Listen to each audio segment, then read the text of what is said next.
If you have recurring lower back pain and you're fed up of your lower back always going out on a regular basis, then in today's video, I'm going to help you understand that you don't have a fragile back. It's probably more of a capacity problem. And I'm going to explain what that means.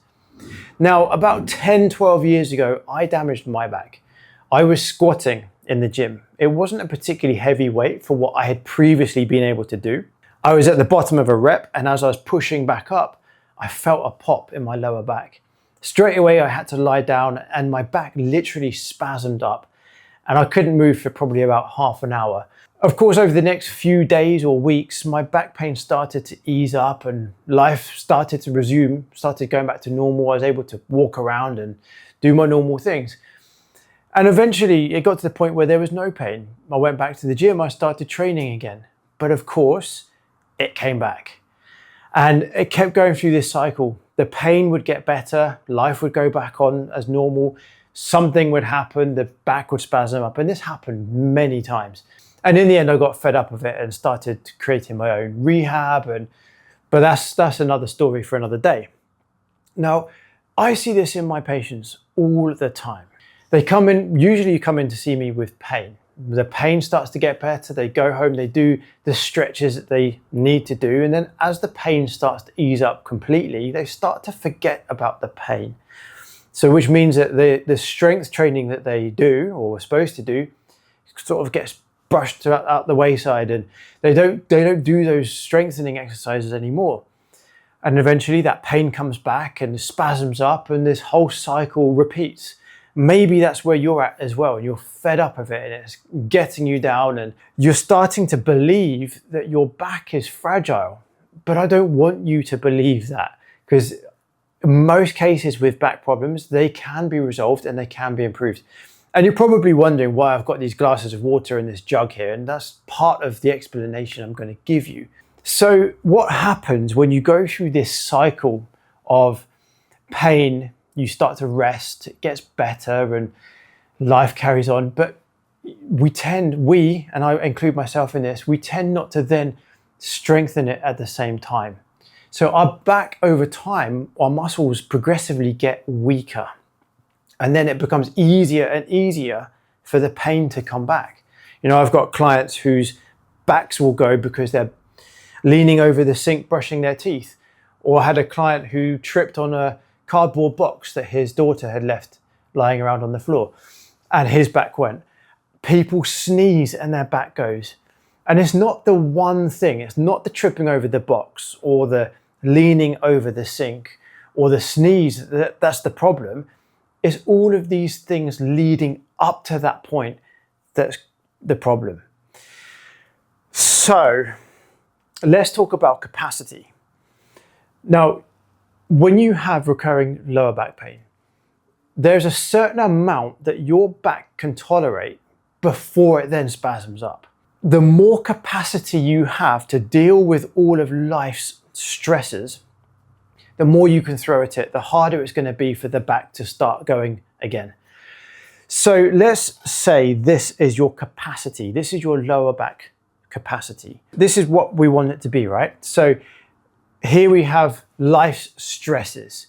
We have inactivity. So this could be sitting down at a computer for a long time. So if you're an office worker, sitting for hours a day, driving for many hours, going home, and then sitting down watching TV.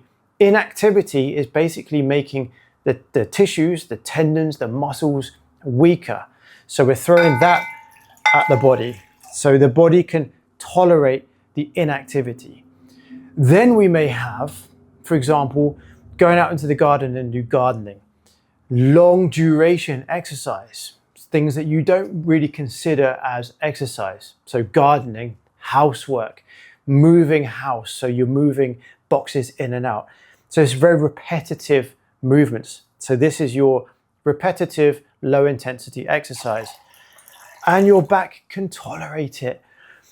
But eventually at some point you start to keep adding more and more stress until it gets to the point where we add just that little bit too much and the back starts to overflow.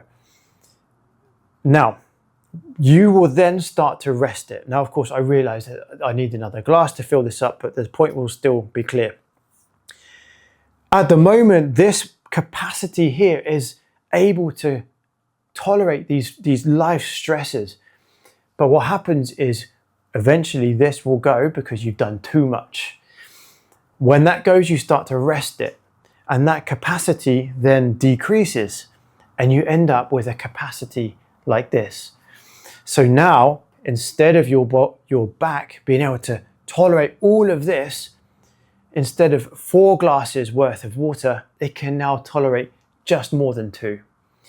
So the point is, if you're not building that capacity, your back is going to get more and more at risk of flaring up again, so it can tolerate less. Now, how do we build capacity? Well, it depends on what phase you're in. So let's say right now your back is gone. It's gone into acute pain. Now, I would put you into what I call one of my 3 phases. So you'd be in phase 1. Phase 1 is about calming. So it's about reducing the inflammation and the pain. Once the pain starts to come down, people then start naturally shifting into phase 2. Phase 2 is about improving your flexibility and mobility. So this would include things like stretches. This would include foam rolling, massage ball work, deep tissue massages, mobility drills, so working on your hip mobility and your lower back movements.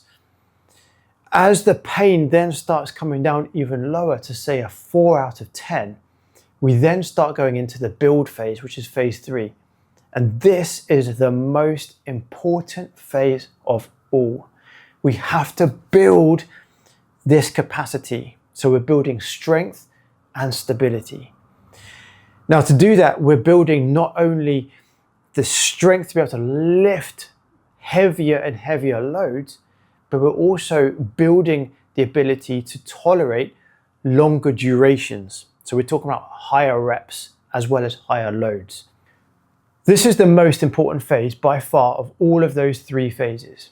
And it's where we, including myself, are all guilty of not pursuing in enough depth. I see this with my patients all the time.